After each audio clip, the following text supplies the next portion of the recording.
Madame la conseillère municipale, vous avez bien noté qu'hier, en mars 2017, nous avons marqué le 3e anniversaire de l'élection de la liste Saint-Guy avec David Valence à la tête de notre ville. Nous avons été élus sur la base d'un projet fort de 70 points répartis en 7 thématiques. Donc, priorité à l'activité économique et à l'emploi, assurer la sécurité au quotidien, un contrat de démocratie locale et de transparence, une ville plus solidaire pour tous les âges, la culture et le sport, des atouts pour notre ville. Une ville plus ouverte pour gagner la bataille de l'attractivité, le choix du développement durable et de l'écologie pour notre ville.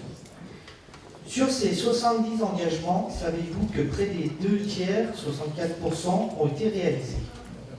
Mieux encore, si on considère les points en cours de réalisation, c'est au total plus des 3/4 de notre programme qui est concerné.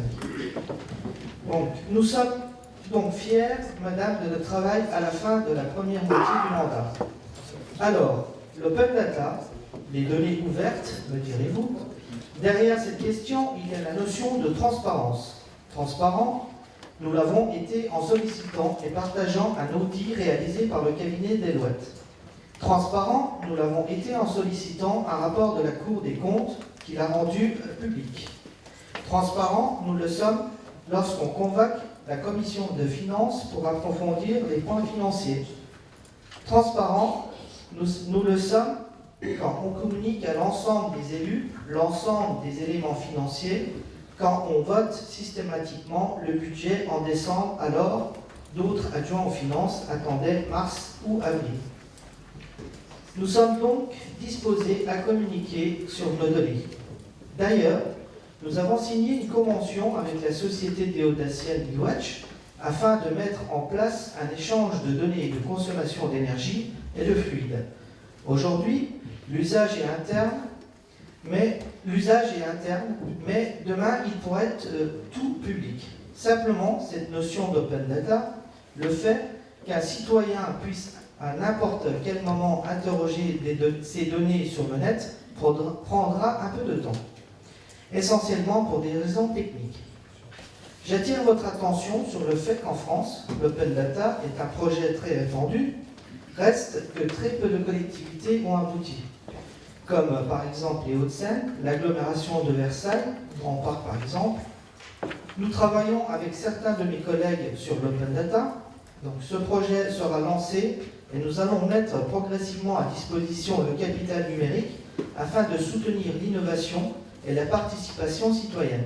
Donc en conclusion, l'open data fait partie de nos objectifs pour la seconde partie de notre mandat. Merci. Merci, monsieur le conseiller municipal délégué. J'ai découvert avec un peu d'effarement dans votre propos que 3/4 du programme avait été réalisé. Ça m'inquiète un peu pour la suite. Il faut quand même garder du grain à moudre. J'aurais préféré qu'on soit moins élevé. Et puis, la seule chose sur laquelle je m'élève un peu en faux par rapport à ce qui a été dit, pas par vous, mais dans la question, c'est le coût minime. En réalité, techniquement, ça demande pas mal d'acquisition de logiciels et de logiciels, de pouvoir mettre à disposition des masses de données importantes sur la voie électronique. Et donc, c'est l'une des raisons, c'est d'ailleurs la raison principale qui fait que ça avance peut-être un peu moins vite que prévu.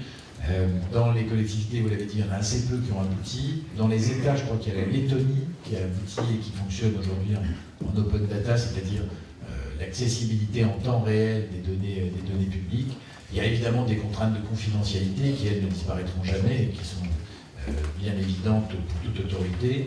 Mais effectivement, nous cheminons et ça fait partie des 25 ou 33% qui restent à faire. Voilà. On espère qu'on y arrivera avant la fin du mandat, mais je sais que ni Moustapha Guglu, ni Bruno Toussaint, ni Johan Rue n'ont perdu cet objectif de vue.